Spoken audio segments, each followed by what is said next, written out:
बच्चों, अब हमने कल क्या पढ़ा था, जो कि स्वर से और व्यंजन से अतिरिक्त होते हैं अयोग वाला। और आज हम अब पढ़ेंगे अपने व्यंजन, वर्ण का दूसरा भेद जो कि व्यंजन है।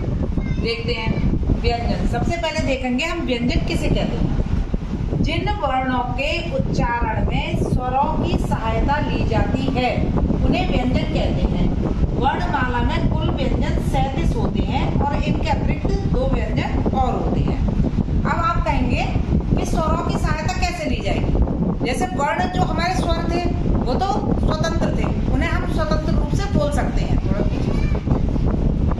और जो व्यंजन होते हैं वो हम स्वतंत्र रूप से नहीं बोल सकते। व्यंजन कैसे होते हैं हमारे, जैसे क ये है और हम इसे बोल नहीं सकते, ये आधा का है।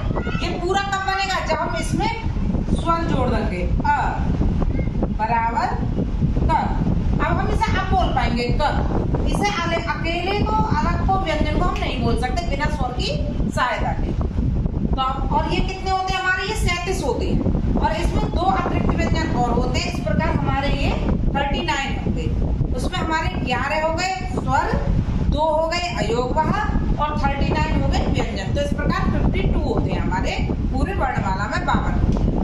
अब आगे बढ़ते हैं व्यंजन के भेद कि व्यंजन के भेद कितने हैं, कौन कौन से व्यंजन हैं और किस भेद में वो आते हैं।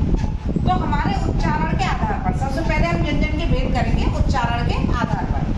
तो इसमें है स्पर्श व्यंजन। पहला क्या आता है, स्पर्श व्यंजन। जिन व्यंजनों के उच्चारण में जीभ मुख के विभिन्न भागों को स्पर्श करती है वो क्या कहलाते हैं, स्पर्श व्यंजन कहलाते हैं। जीभ जो हमारी है अंदर, ये हम बोलते हैं तो हमारी जीभ कहीं ना कहीं टच करती है, कभी ऊपर टच करती है, कभी पीछे, कभी होठ पर, कभी दांतों में। तो इस आधार पर, उनके स्पर्श के आधार पर, टच मीन्स क्या है, स्पर्श, छूना, तो उसी के आधार पर जो व्यंजन करे गए हैं उन्हें हम स्पर्श व्यंजन कहते हैं। ये कितने होते हैं, कुल 25 होते हैं ये वाले। कैसे होते हैं अब देखिए, आगे बढ़ते हैं। वर्ग, इनके आधार पर हमने वर्गों में छाट रखे हैं व्यंजन को। उसमें पहले क वर्ग, च वर्ग, ता वर्ग, टा वर्ग और फिर प वर्ग। क वर्ग में क्या आएंगे, क, ख, ग, घ, ण। अब हमने ये बोला, हम बोले ऐसा क, ख, ग, घ, ण। तो कहाँ हम बोले, कंठ से। हमारी जो आवाज निकल के आ रही कहाँ से आ रही, कंठ से। तो क्या हो गया, ऐसे उच्चारण स्थान हो गया इसका कंठ, और इसका प्रकार ये कैसे हो गए, कंठे। अब ये हमारे इस प्रकार से 2 तरीके के प्रश्न बन सकते हैं इसमें। ये भी बन सकता है कि ये हमें क दे दे सिर्फ, कि क वर्ण जो है वो किस वर्ग का है। तो आप इसमें 4-5 वर्ग दे रखे होंगे, आप का वर्ग पे लगा दोगे निशान। और ये भी बोल सकते हैं कि क का स्थान कौन सा है, तो आपको ये उसमें से देखना पड़ेगा इनमें से कौन सा है, कंठ, और इसे कौन सा कहते हैं, कंठीय प्रकार के। इसी प्रकार अब आगे आते हैं चा वर्ग। चा वर्ग में कौन से आते हैं, च, छ, ज, झ, व। इसे क्या है, इसकी क्या है बोलने की, हमारे तालु। तो ये क्या कहलाएंगे, हमारे तालव्य, क्योंकि तालु से टच हो रही है हमारी चीज।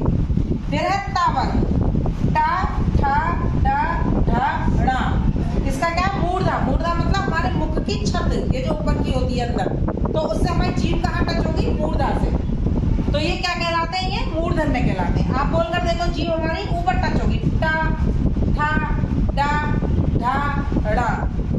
फिर है टा वर्ग, टा, ठा, डा, नहीं, फिर है ता वर्ग। ता वर्ग है, फिर ता वर्ग में आता है ता, था, दा, धा, ना। कहाँ जीभ टच हो रही है बोलते में, हमारे दांतों से। ता, था, दा, धा, ना। हमारी जीभ कहाँ टच हुई, दांतों पे, तो इसे क्या कहेंगे, दंत्य। फिर लास्ट में आता है हमारा पा वर्ग, पा, पा, पा, भा, मा। तो इसमें हमारी कहाँ टच हो रही है, होठ, तो इसे हम क्या कहेंगे, ओष्ठ। इनका उच्चारण स्थान क्या, ओष्ठ मीन्स होठ, और इन्हें कहेंगे ओष्ठ।